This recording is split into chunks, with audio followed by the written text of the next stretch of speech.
ಹೇಳಿದ್ದಾರೆ. ಸಮಯಾವಕಾಶ ಕೇಳದೆ ತರಾತುರಿಯಲ್ಲಿ ಪ್ರಧಾನಿ ಭೇಟಿಗೆ ಅವಕಾಶ ಕೇಳಿದ್ದು ಸರಿಯಲ್ಲ ಅಂತ ಗುರುತಿಸಿತು.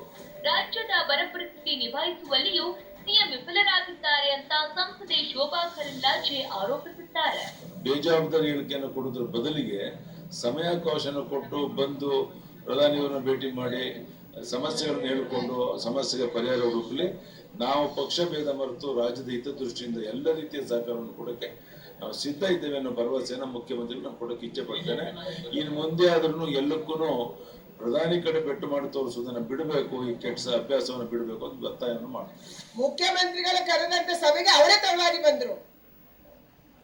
ಅರ್ಧ ಗಂಟೆಯಲ್ಲಿ ಸಭೆ ಮುಗಿಸೋದು, ಚರ್ಚೆ ಮಾಡಕ್ಕೆ ಅವಕಾಶ ಇಲ್ಲ, ಯಾರಿಗೂ ಮಾತಾಡಕ್ಕೆ ಅವಕಾಶ ಇಲ್ಲ.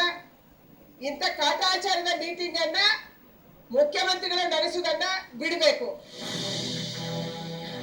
ಒಟ್ಟಲ್ಲಿ ಮಹದಾಯಿ ನದಿ ನೀರು ವಿವಾದ ರಾಜ್ಯದ ಬರ ಪರಿಸ್ಥಿತಿಯಲ್ಲೂ ರಾಜ್ಯ ಸರ್ಕಾರ ಮತ್ತು ಬಿಜೆಪಿ ನಾಯಕರ ರಾಜಕೀಯ ಕೆಸರಚ್ಚಾಟ ಮುಂದುವರೆದಿದೆ.